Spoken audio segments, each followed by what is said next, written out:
यहाँ जो व्यर्थ में वीर्य नष्ट करते हैं अन्य प्रकार से, इनको इनाम में महारौरव नरक मिलता है। नीचे से धधकती आग, ऊपर से राउंड करने वाला बिजली का जैसे झूला, और उसमें बड़े बड़े कांटे, अब फेंक दिया गया और तड़प कर दूसरी तरफ गिरता है तो कांटे कांटे कांटे, नीचे गिरता है तो आग, फिर उठाकर उसके ऐसे बस उसी में तड़पते घूमते रहो। वहां मरना नहीं है, तो वहां पूरा खेल बहुत कष्ट का है। वीर में ये सब हम आप जैसे प्रकट हुए ऐसे जीवात्मा विराजमान है, उसको यथास्थान न समर्पित करके और नष्ट कर देना, या फिर संतान नष्ट कर देना, या बहुत तरह से जो ये है महारौरव नरक की प्राप्ति होती है। जैसे आप अभी पता चले कि आप शरीर को नष्ट करना चाहते हो तो हमारी भारत सरकार आपको बंदी बना लेगी। सरकारी संपत्ति आप जी सकते हो, केवल सेवा कर सकते हो, कर्म कर सकते हो, लेकिन इसे नष्ट करने का अधिकार नहीं। तो भागवतिक भी दंड है इसमें। तो आपको जो संपत्ति मिली हुई है, आंख, नेत्र, कान, सब इंद्रियां, इनका सही मार्ग में प्रयोग करो। गलत प्रयोग करोगे तो दंड मिलेगा। तुम इसके स्वामी नहीं हो, तुम सेवक हो। ये भगवान की दी हुई वस्तु है।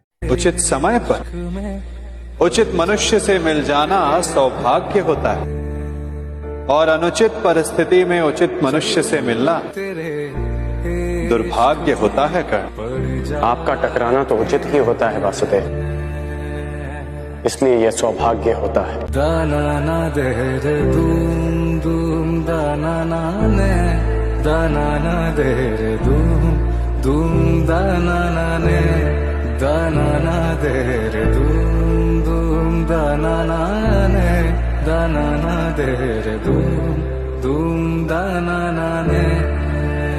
हे प्रभु, हे दीन बंधु, आप ही मुझे संभालिए कि आपके सिद्धांत के विपरीत अब आचरण ना हो। ये आप संभालिए, आप मुझे सामर्थ्य दीजिए। मेरे में सामर्थ्य नहीं, मैं गलत जाऊं तो आप पकड़ लेना, आप रोक लेना, आप बचा लेना। ये भक्ति में ऐसे चला जाता है। तो भगवान भी कहते करो सदा तिनके रखवारी, जिमी बालक राखे महतारी।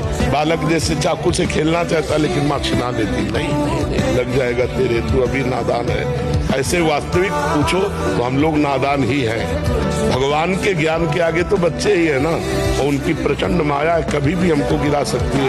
इसलिए हम भगवान की शरण में रहे, वो सब ठीक कर। हे मधुसूदन, तुम बार बार इस बात पर जोर दे रहे हो कि मन पर पूरी तरह काबू पालो तो मुक्ति के द्वार खुल जाएंगे, परंतु मन को वश में करने का कोई सरल साधन भी है? साधन तो अवश्य है, सरल भी है, परंतु बड़ा दुष्कर भी है। इसका क्या अर्थ है केशव? इसका अर्थ है कि यदि तुम धीर मति वाले हो, दृढ़ निश्चय वाले हो, तो ये काम सरल है। और यदि तुम्हारी मति धीर नहीं है तो दृढ़ निश्चय नहीं कर सकोगे, और दृढ़ निश्चय नहीं कर सकोगे तो जन्म जन्मांतर तक भटकते रहोगे। दृढ़ निश्चय कैसे हो सकता है?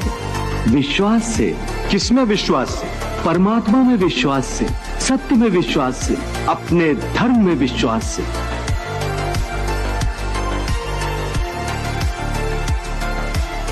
और ये जो तुमने अपने पिता का उदाहरण दिया कि उनका तुम्हारा पिता पुत्र का नाता तो समाप्त नहीं हुआ, तो ये भी तुम्हारा भ्रम है, अज्ञान है। केवल तुम्हारे मन में अभी तक वो रिश्ता जीवित है, क्योंकि तुम अभी तक उसी जन्म में हो।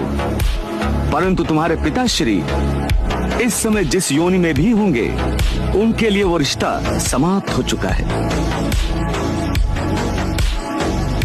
पिता की बात छोड़, अपनी बात करो।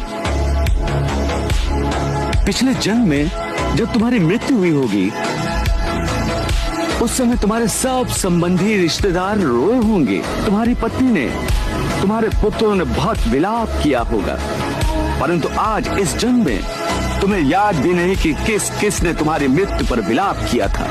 विवाह करने से पूर्व ये जान लेना आवश्यक है कि विवाह केवल अपने प्रेम को पाने का मार्ग नहीं है, अपितु विवाह से जीवन का एक नया द्वार भी खुलता है, और हर नए जीवन के साथ नए उत्तरदायित्व भी होते हैं। और यदि इन उत्तरदायित्वों को समझकर निर्णय लिया जाए तो विश्वास कीजिए, आपका दाम्पत्य जीवन आनंद से भरा रहेगा, और आपको कभी ये पछतावा नहीं होगा कि आपने कोई अनुचित निर्णय लिया। हर पिता अपनी संतान के सुख के लिए, उसके उज्जवल भविष्य के लिए रात दिन परिश्रम करता है, परंतु फिर भी संतान प्रसन्न नहीं रहती। और इसका केवल एक ही कारण है, और वो है पिता की भूल। उसे लगता है कि उसने अपनी संतान को सब कुछ दे दिया, परंतु वास्तव में वो उसे सबसे अमूल्य विरासत दे ही नहीं पाता, और वो अमूल्य वस्तु है समय।